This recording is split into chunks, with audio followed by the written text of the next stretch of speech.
이렇게 시작을 합니다. 그때에 이 말로 시작을 하고 있는데 성경이 말하는 그때가 어떤 때일 것 같습니까? 오늘 본문이 말하는 그때는 큰 사람들을 통해 큰 일이 일어나고 있었던 때였습니다. 베드로와 요한이 이 성전에 올라가다가 안진뱅이를 일으켰고 감옥에 갇혔으나 천사가 감옥 문을 열어줍니다. 설교 한 번으로 3천 명, 5천 명이 돌아오면서 교회가 갑자기 10,000명 규모의 교회가 됩니다. 거기다가 베드로는 이제 죽은 사람까지 살려내는 기적을 보여주지요.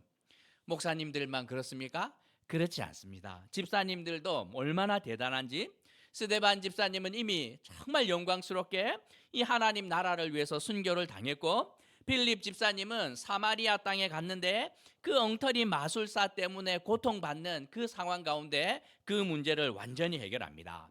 거기다가 누구를 만나냐면 에디오피아 고위 관리를 만나서 그에게 세례를 주고, 거기다가 예루살렘 교회 안에는 갑자기 교인들이 막 늘어나고 교회 안에서 재산을 팔아서 막 나눠주고 크고 놀라운 일들이 큰 사람들을 통해서 일어나고 있었습니다. 바로 그때에 오늘 본문에서 무슨 일이 일어나고 있는지 함께 묵상하며 교훈을 얻으려고 합니다. 이렇게 큰 사람들을 통해 큰 일이 일어나고 있는 때에 아쉽게도 19절을 보면 교회를 떠나야 하는 일이 생깁니다. 예루살렘 교회가 얼마나 재밌었겠습니까? 목사가 설교하기만 하면 막 사람들이 몰려들고 그냥 막 아픔과 문제가 있는데 목사님이 기도만 해주면 신방 한 번만 다녀가면 막 병이 막 낫고 하는 일들 일어납니다. 어려움을 겪고 있는데 사람들이 자기 재산을 팔아서 구제하고 도와주고, 그러니 교회 안으로 사람들이 몰려드는데 교회 생활이 얼마나 재밌었겠습니까? 그런데 그런 상황 가운데서 교회를 떠나야 하는 일이 생깁니다. 교회 안에 문제가 생겼기 때문이 아니라 정치적인 이유 때문이었는데, 그 전까지는 이스라엘 사람들이 교회를 향하여서 별로 적대적이지 않았는데 정치적인 분위기가 이렇게 바뀌게 됩니다. 지도를 한번 보면 이스라엘 나라는 이렇게 나누어집니다. 보면 이렇게 빨간색, 그 다음에 초록색, 이렇게 노란색 이렇게 다 있는데, 이 예수님을 죽이려고 영아 살해를 했던 헤롯 대왕이 있죠. 그 대왕이 있을 때는 이스라엘 전체를 다 다스렸습니다. 그 대왕이 죽고 난 다음에 자기 아들들에게 나눠서 줬습니다. 그 빨간 땅이 좀 이렇게 요지 아니겠습니까? 저기는 아들에게 그래도 좀 믿을 만한 아들에게 주고, 초록색 그다음에 괜찮은 거 주고, 이 노란색은 제일 좀 부실한 아들에게 줬는데, 시간이 지나면서 정치적인 역학관계 가운데 이 누가 저거를 다 먹냐면 노란색이 초록색과 빨간색을 다 먹습니다. 누구냐면 이분이 바로 이 헤롯 아그리빠라는 헤롯 대왕의 손자였는데, 정통성도 없고 능력도 별로 없는 왕이 권력을 얻었는데 이스라엘 나라를 다스려야 되는데, 이제 저 보시면 됩니다. 이스라엘은 통치하기가 힘든 나라예요. 왜냐하면 이 사람들은 종교적인 색깔이 너무 강하기 때문에 그 종교적인 부분들을 한번 잘못 건들면 목숨을 걸고 달려드는데 통치하기가 너무 어렵습니다. 그러니 고민하다가 이 별난 유대인들을 어떻게 하면 될까? 어떻게 하면 되겠습니까? 민원을 들어주면 돼요. 이스라엘 사람들의 민원을 들어주고 그거 해결해주면 쉽게 풀립니다. 유대인들의 제1과제 첫 번째 민원이 무엇이었냐면, 눈에 가시와도 같은 저렇게 교인들, 교회를 좀 없애주면 좋겠는데 하자 이 헤롯 아그리빠가 그것을 들어줍니다. 스데반의 죽음 이후에 예루살렘 교회를 향하여 극심한 핍박이 몰려오기 시작을 하고, 사실은 12장 넘어가 보면 예수님의 제자 가운데 한 사람이었던 이 야고보가 죽임을 당하고 베드로도 막 죽이려고 하는 거예요. 그러니 이 사람들이 더 이상 예루살렘에서 교회 생활을 하기 힘들어서 떠나야 되는데 어디로 떠났냐면 베니게와 구브로와 그리고 안디옥으로 떠났습니다. 지도를 한번 더 볼까요? 자, 보면 여기가 예루살렘이었는데 핍박이 심해지자 어디로 떠나냐면 베니게로 떠나고 구브로로 떠나고 안디옥으로 떠납니다. 멀지 않은 곳, 예루살렘에서 가까운 곳으로 가고, 그다음에 다소라는 곳이 보이죠? 안디옥에서 가까운데 요것도 우리가 좀 기억을 해야 됩니다. 그러면 이 사람들이 갈 데가 많지 않습니까? 이집트로도 갈 수 있고 로마로도 갈 수 있고 이렇게 갈 수 있는데 왜 저곳으로 갔느냐 생각을 해보면 이 베니게는 페니키아입니다. 페니키아. 그리고 왜 여기로 갔냐면 일단 가깝기도 하고 여기는 이스라엘 사람들에게 익숙한 땅입니다. 예수님께서 믿음을 칭찬했던 여인이 있었는데 수로보니게 여인이 이 동네 출신이었고 엘리야 선지자가 도망가서 사르밧 과부의 집으로 가는데 이 사르밧 과부도 이 동네 사람입니다. 거기다가 다윗과 아주 친했던 두로 왕 히람이 이 동네 사람이니까 여기는 이스라엘 사람들에게 그렇게 낯선 땅이 아니었습니다. 아까 봤던 구브로라는 섬은 키프로스라는 섬인데 여기도 익숙한 땅입니다. 왜냐하면 예루살렘 교회 안에 영적인 지도자가 있었는데 누구? 바나바가 이 동네 출신. 그러니까 여기도 이렇게 익숙한 땅인 거죠. 그러면 안디옥은 왜 갔을 것 같습니까? 로마 제국에서 세 번째 도시가 사실은 여기 이제 안디옥이라는 도시입니다. 그리고 수리아 지역의 수도 역할을 담당했고 그 당시 인구가 50만이 넘을 정도로 엄청난 대도시였다고 생각하면 됩니다. 2만 5천 명에 해당되는 유대인들이 거기 살고 있었으니 익숙한 곳으로 가는 것이지요. 우리가 이민 갈 때 제일 많이 가는 곳이 어디입니까? 한인들이 제일 많은 곳으로 가는데 사람들이 고민하다가 예루살렘에서 떠나야 되는데 우리가 어디로 갈까? 안디옥 가면 그래도 많은 유대인들이 있고 이미 유대인 타운이 있으니 거기 가면 되겠구나 하고 어디로? 베니게로, 구브로로, 안디옥으로 떠나가게 됩니다. 핍박을 피해 고향을 떠나간 사람들이 어떻게 살아갔냐 하면 19절에서 유대인에게만 말씀을 전하는데 이렇게 말씀합니다. 어떻게 살아갔다는 말입니까?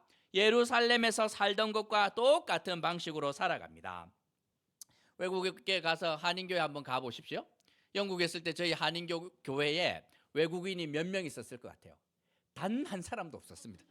100% 한국 사람들만 모여서 딱 한국 사람들만 모여가지고 한국말 쓰고 한국 음식 먹고 한국에서 예배하던 그대로 예배하고 교제하던 그대로 한국이랑 똑같이 살았습니다. 그렇지 않습니까? 그 교회는 좀 다를래나? 그렇죠? 비슷합니다. 흩어진 유대인들은 이 떠나왔는데도 불구하고 하나님을 원망하며 믿음을 버린 것이 아니었습니다. 왜 내가 예수 믿는다고 난리를 쳐서 이 고생을 하나 이렇게 하지 않고 믿음을 버리지 않고 예루살렘에서 떠나왔으나 예루살렘 교회에서 했던 것과 똑같은 방식으로 믿음 생활을 합니다.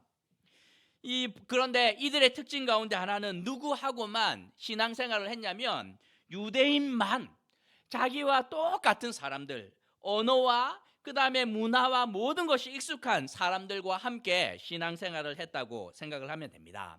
나쁘게 볼 것이 없어요. 왜냐하면 이스라엘 사람들은 음식 웬만하면 이렇게 참 지켜야 되는 것들이 있기 때문에 외국인들이 들어오기가 참 힘들었는데 그들끼리 함께 모여서 떠나온 사람들을 위로하고 우리가 믿음으로 잘 살아보자 하고 이렇게 좀 살아가게 됩니다.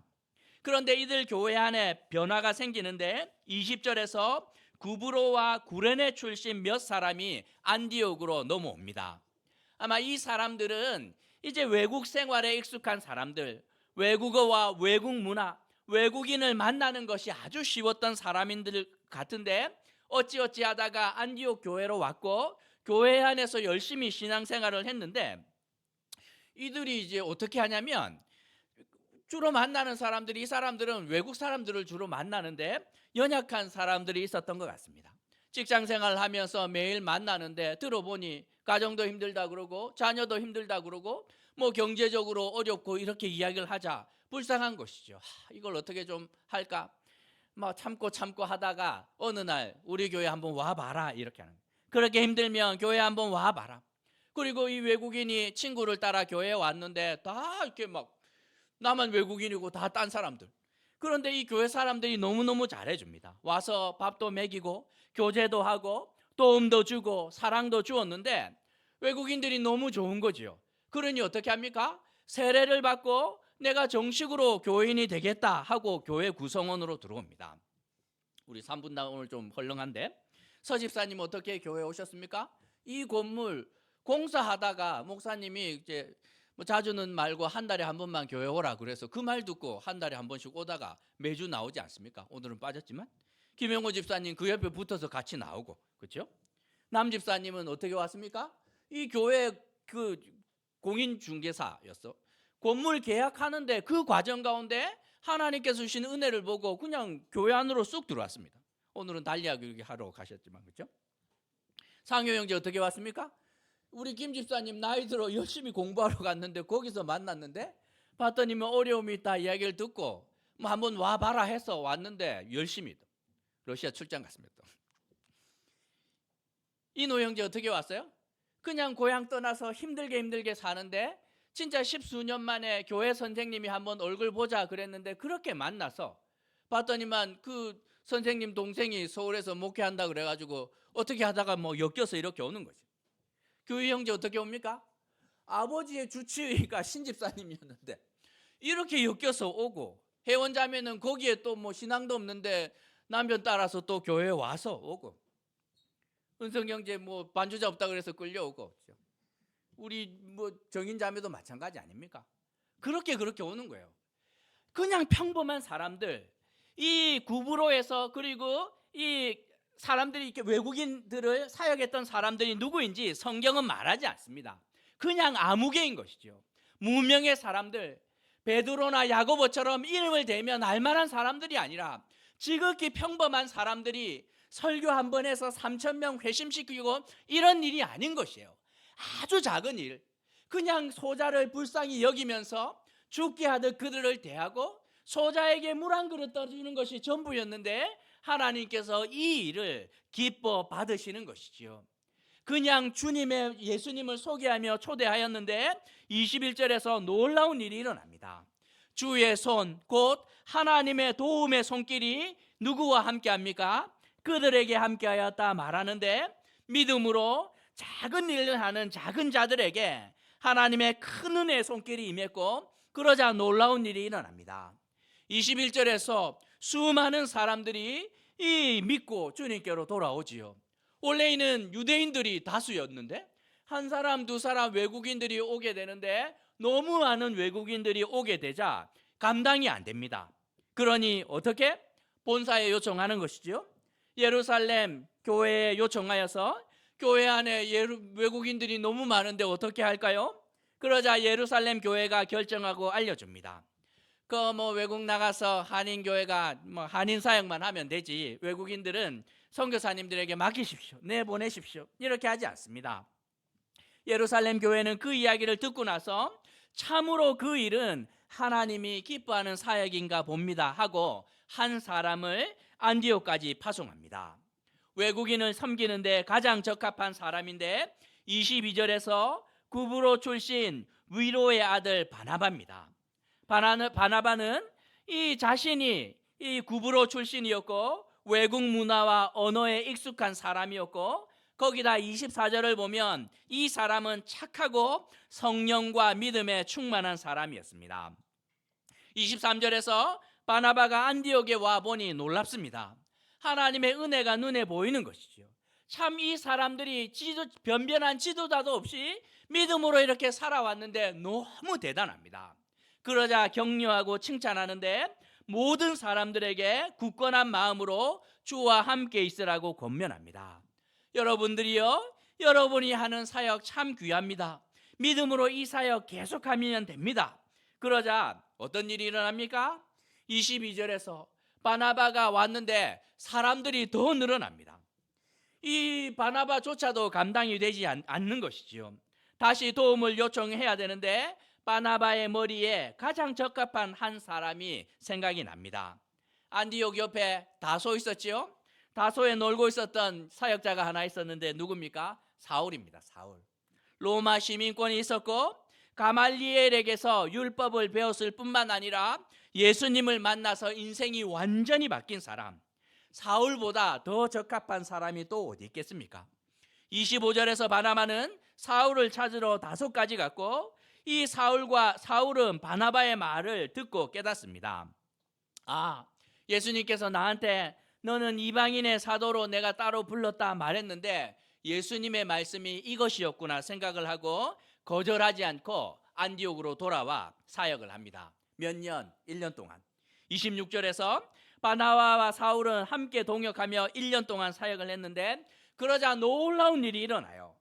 50만이나 되는 안디옥에 있는 시민들이 있었는데 이 안디옥 교회 사람들을 보자 세상 사람들이 교인들을 향하여 별명을 붙여줍니다. 쟤네들은 다 크리스찬이야, 그리스도인들이야 라는 그 이름을 이때 처음으로 붙여줍니다. 우리말로 하면 예수쟁이라는 뜻입니다. 쟤네들은 예수밖에 모르는 사람들이야. 로마 황제도 돈도 다 필요 없고 교회에 미쳐있고 성경 말씀이라면 껌뻑 죽는 사람들이야. 이렇게 하면서 처음으로 세상으로부터 교회가 크리스찬이라는 영광스러운 별명을 얻게 됩니다. 누구 때문에? 바울과 특별히 사울의 수고 때문에.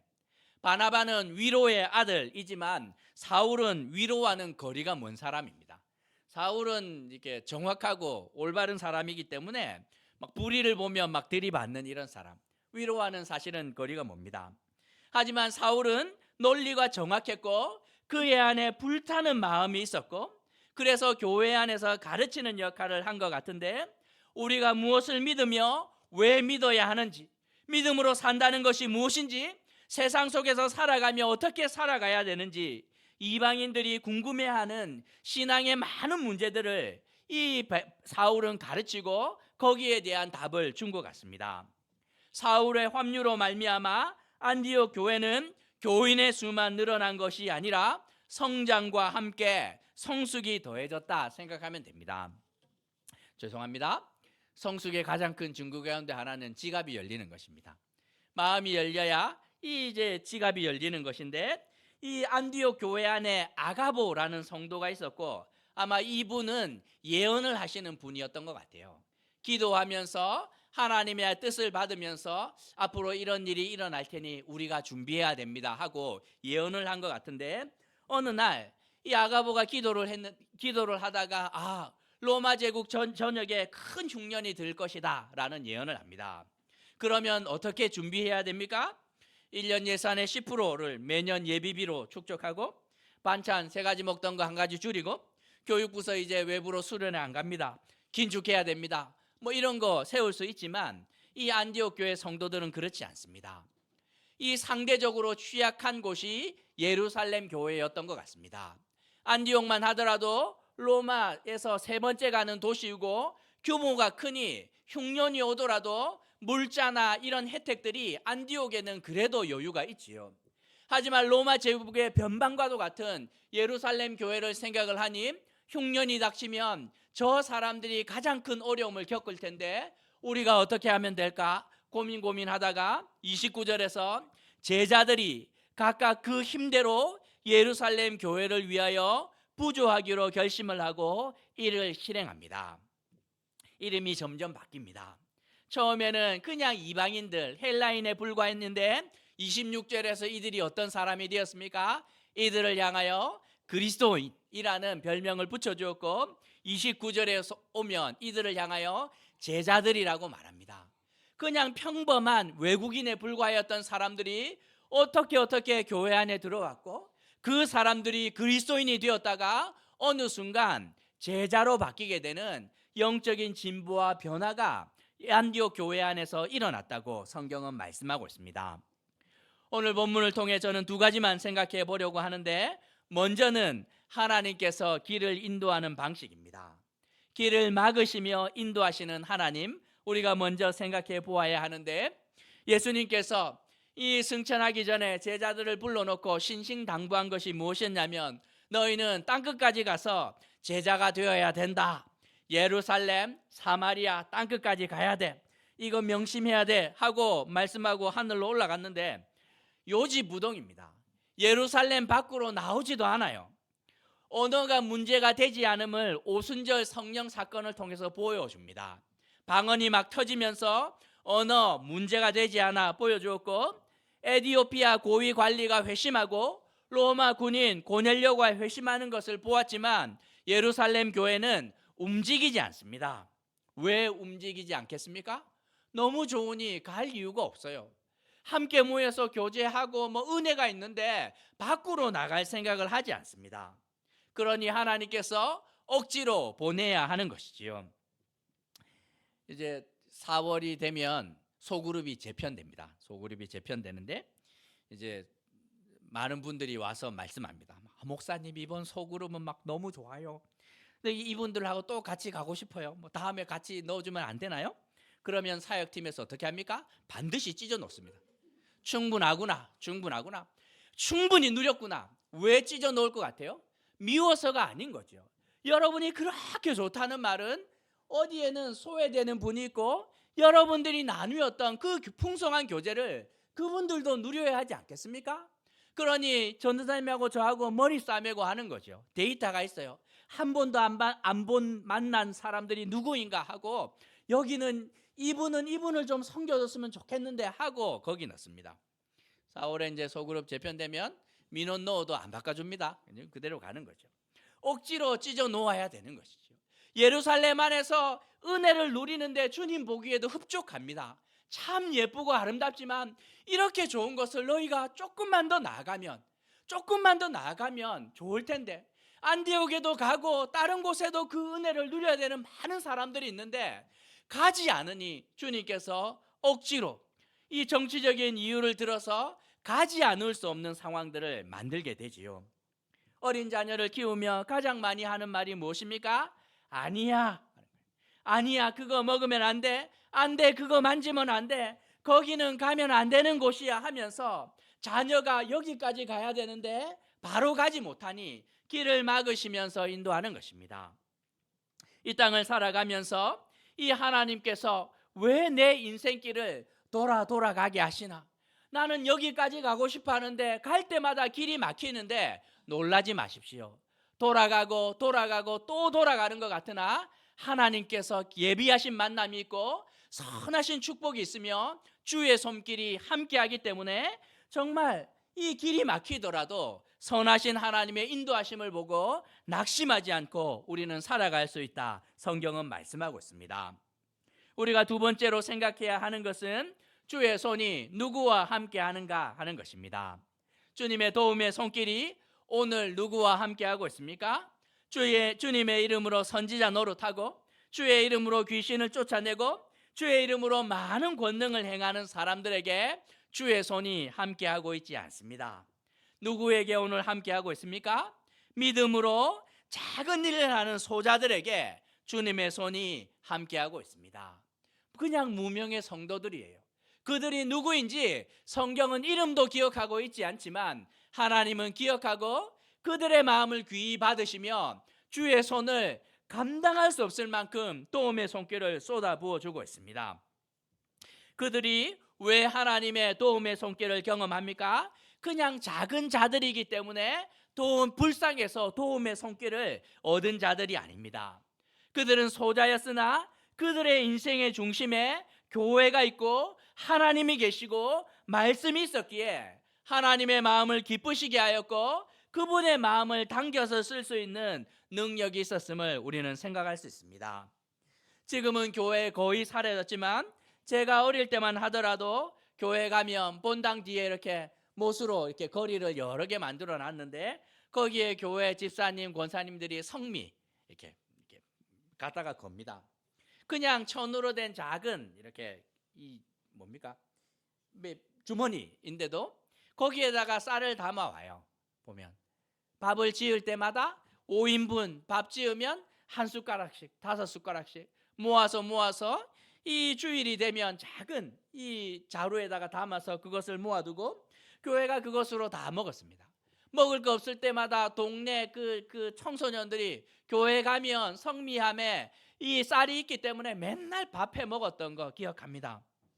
저야 보릿고개를 경험한 사람이 아니지만 우리 앞 세대만 하더라도 뭐 정군사님만 하더라도 먹고 사는 게 얼마나 중요했겠습니까? 그런데도 불구하고 생명과도 같은 그 양식을 따로 떼어서 하나님께 드립니다. 3월 말이 부활절인데 어릴 때만 하더라도 부활절에 교회를 가면 어르신들 드레스 코드 통일입니다. 무슨 초상이 났나 싶을 만큼 전부 다 흰 소복 입고 옵니다. 흰 소복 입고 흰 고무신에 흰 버선 신고 그 성미 들고 다 옵니다. 왜? 부활하신 주님 흰 옷 입고 맞이해야 되겠다 하는데 제가 보면 그냥 미친 사람들 같아요.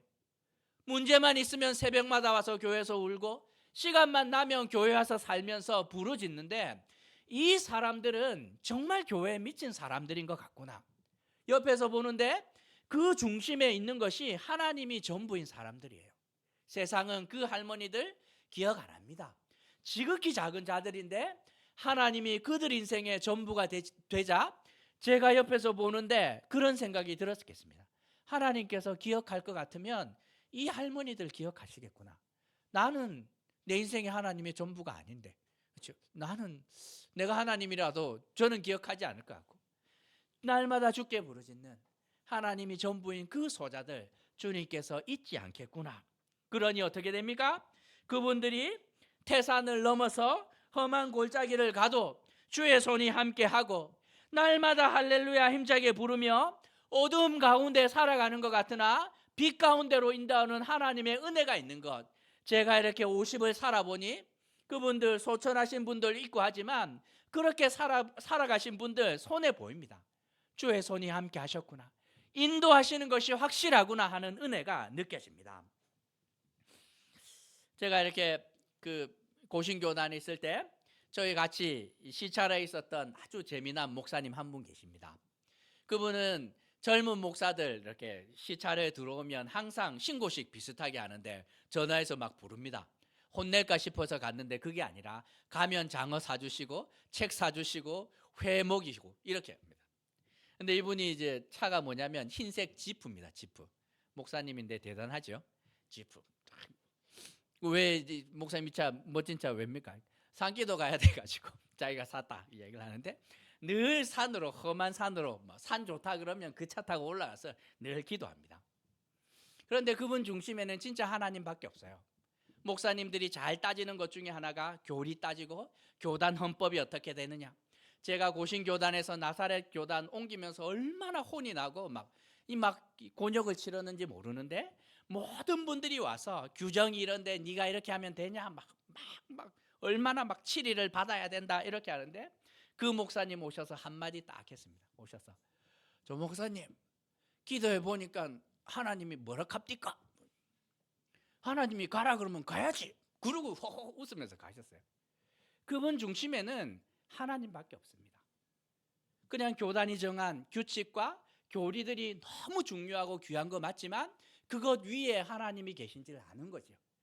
아픔과 어려움이 있지만 이 고난 가운데 예루살렘을 떠나야 될 때 하나님께서 말씀하시는 이유가 있고 그분을 믿고 가면 됩니다 이렇게 말하는데 이분은 천상 목사구나 하고 얼마나 큰 유익을 얻었는지 모릅니다.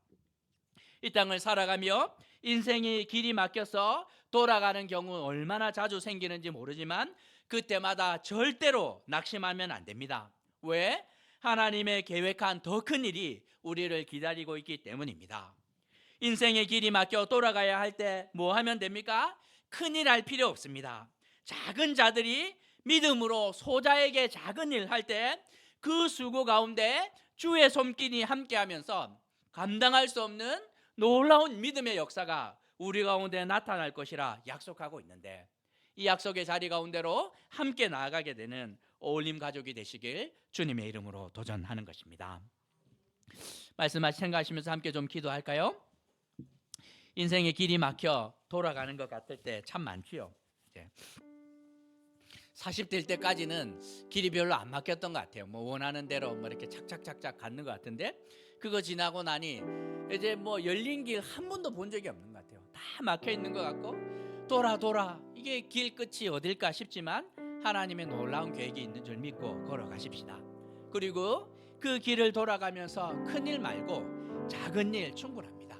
소자에게 물 한 그릇 떠주는 것, 예수를 소개하고 교회로 초대하고 내가 할 수 있는 범위 내에서 믿음으로 살아갈 때 하나님께서 감당할 수 없는 은혜를 우리 가운데 주의 손길이 함께하겠다 말씀하시는데 어디를 가든 항상 주의 손길이 함께하는 인생이 되도록 우리가 결심하며 함께 기도하도록 합시다. 기도하시겠습니다. 자비로우신 하나님 아버지, 은혜를 더하여 주시길 간절히 소망합니다. 이 땅을 살아가며 하나님 아버지여, 우리의 인생길이 막혀 돌아갈 때가 많은데, 하나님 아버지, 그때마다 낙심하지 않고 놀라운 하나님의 계획이 우리 가운데 있는 줄 믿고 살아가는 자들 되게 하여 주옵소서. 이 땅을 살아가며 큰 자들이 큰 일을 할 때가 많이 있으나, 하나님 그렇지 않아도 작은 자들이 지극히 작은 일에 주께 아들이 충성할 때 주님의 손길이 우리와 함께하고, 하나님 아버지여, 감당할 수 없는 주님의 놀라운 은혜가 우리가 함께하는 줄 믿고 살아가는 자들 되게 하여 주시고, 하늘 문이 열리고 하나님 아버지여, 정말 주의 은혜가 폭포수처럼 쏟아지는 그 놀라운 일이 우리와 함께하기를 간절히 소원합니다. 어디를 가더라도, 하나님 어떤 것들이 있더라도, 하나님 아버지여, 주의 손길이 우리와 함께하시고, 하나님 아버지여, 지키시고 인도하시는 은혜가 우리 가운데 나타날 수 있도록 주님 함께하여 주시기를 간절히 기도합니다. 하나님 아버지여, 연약한 인생들 살아가는데, 하나님 아버지여, 함께하시는 주님께서 우리와 함께하여 주시고 인도하여 주셔서, 하나님 아버지, 놀라운 은혜가 온전히 하나님 아버지여 나타날 수 있도록 주님 도와주시길 소원하오니, 아버지 도와주십시오. 주님 그렇게 인도하여 주십시오.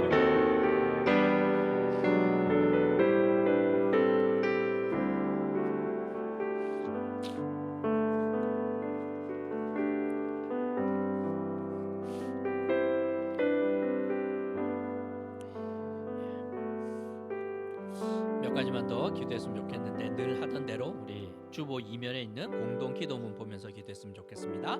1번, 2번, 3번 제목입니다. 1번은 한국 교회를 위한 제목이고, 2번은 한국 사회를 위한 제목이고, 3번은 세계를 위한 제목입니다. 한국 교회도 한국 사회도 세계도 어려운 가운데 있는데, 주의 손길이 정말 이 땅을 살아가는 그 믿음으로 살아가는 소자를 통하여 나타날 수 있도록 해서 기도해 주십시오.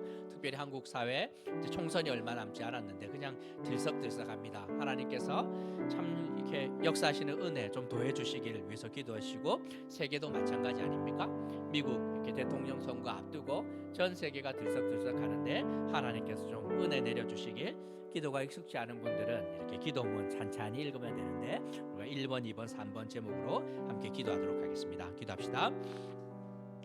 자비로우신 하나님 아버지, 은혜를 더하여 주시기를 간절히 기도합니다. 하나님 아버지, 주의 이름으로 모인 자들 두세 사람이 모여도 기도할 때 응답해 주시기로 주님 약속하였는데, 그 약속을 믿고 주님 앞에 나아갑니다. 한국사교회를 위해서 기도합니다. 절망의 시대를 살아가나 낙심하지 않게 하여 주시고, 큰 자들이 큰 일을 하는 것 넘어서 작은 자들이 믿음으로 작은 일을 할 때 주의 손길이 하나님 더해지기를 간구합니다.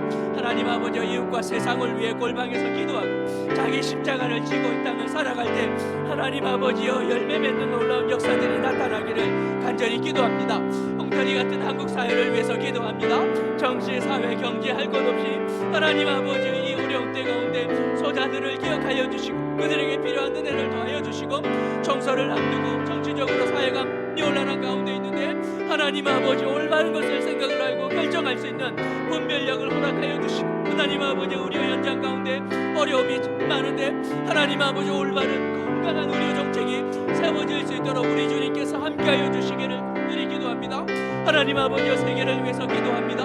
하나님 아버지여, 미국의 대통령 선거와 하나님 아버지여, 정말 세계 전쟁과 하나님 아버지여, 기후위기의 어려운 가운데 세상의 창조자 되시고 역사의 주인 되신 하나님께서 이 땅을 기억하여 주시고 고쳐주시는 놀라운 은혜 주님도 하여 주시기를 간절히 기도합니다. 하나님 아버지, 의심해지는 어려운 가운데 낙심하지 않고 주님의 은혜를 간구하고 하루하루 오늘을 살아내는 일들 되게 하여 주시기를 소원하오니, 주여 도와주십시오. 주님 도와주십시오. 하나님 도와주십시오. 아버지, 주님 도와주십시오.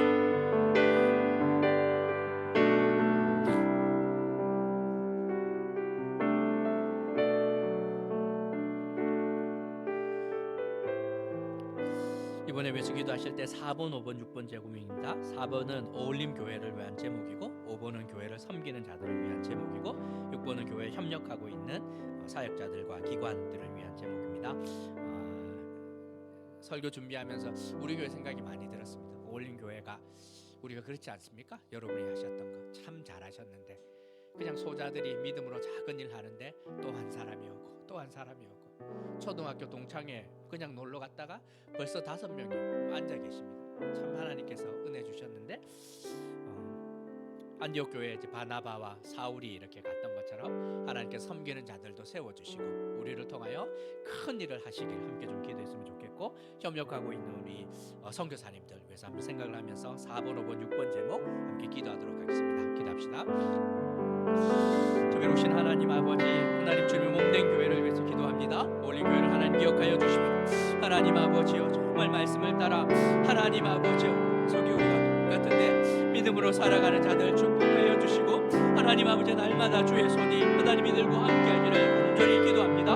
하나님 아버지 주님의 손이 역사하는 교회 되게 하여 주시고, 하나님 우리 교회가 하나님 앞에서 복된 교회 되게 하여 주시고, 힘써 하나님을 알아가고 말씀을 배우고 말씀에 순종하는 자들 되게 하여 주시고, 하나님 이 땅을 살아가며 교회 도움이 필요한 자들이 있습니다. 낙심하고 상처받고 지친 영혼들 하나하나 기억하여 주시고, 하나님 아버지 그들을 돌볼 은혜들 하나님 아버지 도와주시고, 하나님 아버지 그들을 섬길 자들도 하나님께서 세워주신 은혜 더하여 주옵소서. 교회를 섬기는 자들을 위해서 기도합니다. 낙심하지 않고 지치지 않도록 도와주시고, 사역자들과 중직자들 직분자들과 성도 모두를 기억하시고, 하나님의 후회 없는 부르심을 따라 주님의 몸된 교회를 세우고 섬기는 자들 되게 하여 주시기를 간절히 기도합니다. 교회 협력하고 있는 사역자들과 기관을 위해서 기도합니다. 어려운 시기에 소자들을 돌보는 사역을 감당할 때마다 우리 선교사님들 위로하여 주시고, 하나님 아버지 건강 지켜주시고 필요한 모든 것들을 공급하여 주시는 은혜가 나타날 수 있도록 좀 도와주시고, 하나님 함께 하여 주옵소서. 하나님 도와주시고 주여 도와주십시오. 아버지 도와주시고 주여.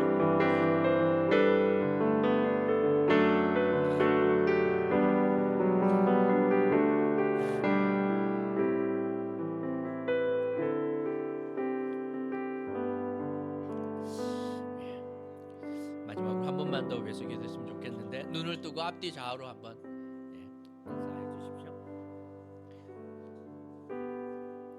여기 미국에서 오셨습니다. 장로님, 권사님 부부 너무 감사합니다. 우리 그 인화 그 은채 집사님 뒤에 계신 분은 수민자매 친구분 맞나요? 오신다고 이야기 들었어요. 2주 전에 연락 받았습니다. 수민자매는 2층에 있고, 그리고 본당에서 저희가 이렇게 예배하고, 그리고 1층에서 또 예배하는 분. 윤석 집사님 보입니까? 저 팔 이렇게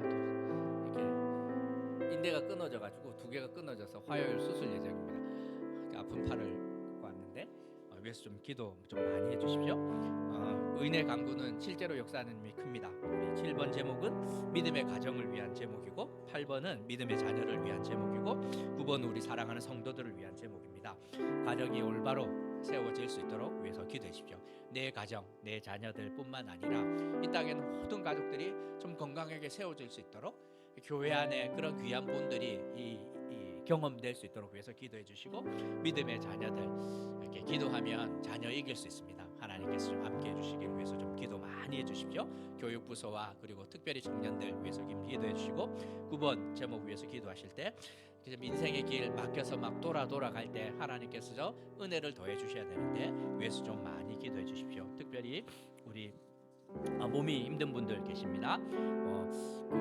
혜린이 이제 병원에 잠깐 신방 다녀왔는데 날마다 이렇게 혜린이 엄마 마음이 흔들립니다. 그래서 좀 기도해 주시고, 그리고 혜원 자매도 우리가 신방을 한번 가야 될 것 같은데 이제 산후 그 우울증이 이제 올똥말똥 하고 있습니다. 그래도 마음이 이렇게, 그래서 교회 형제 출장 가면 내가 한번 가겠다 이야기를 했는데, 가서 우리 할머니들 아줌마들 가서 위로해주고 또 잘 놀아주고 와야 될 것 같습니다.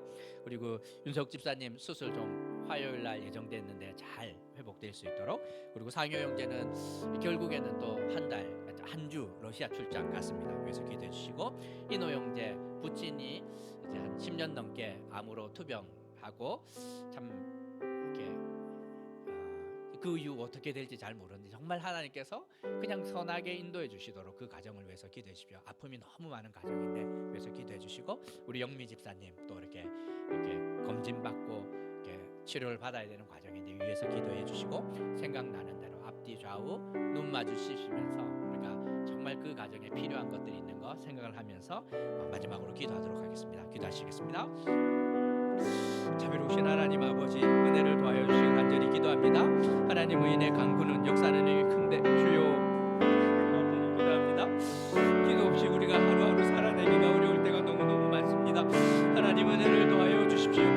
하나님 아버지여, 믿음의 가정을 위해서 기도합니다.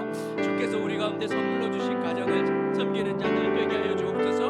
우리 교회 안에 있는 가정, 나의 가정뿐만 아니라 하나님 아버지여, 자녀들의 가정과 하나님 이 땅에 있는 모든 가정들이 하나님 아버지여, 주님께서 창조하신 원래 목적을 따라 세워질 수 있도록 주님 은혜를 더하여 주시기를 소원합니다. 하나님 부부 관계 가운데 은혜를 더하여 주시고, 자녀를 키우면서 정말 죄와 싸울 때마다 지혜를 더하여 주시고, 하나님 아버지 특별히 어려움 있는 가정들, 아픔이 있는 가정들 기억하여 주셔서 하나님 그 모든 것들 번영하여 선을 이루는 은혜 더하여 주옵소서.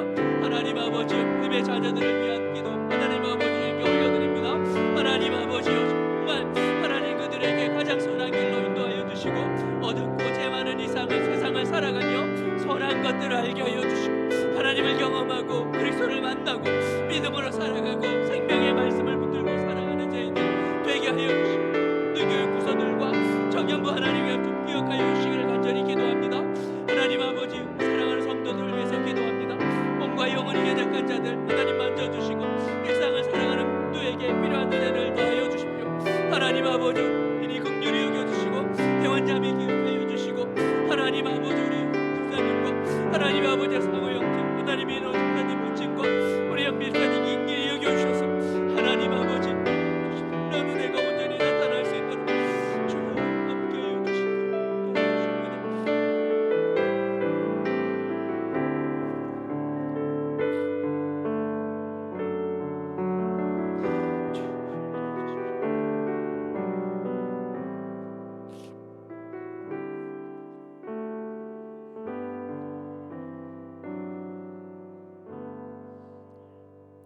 이 모든 거 예수님의 이름으로 기도합니다.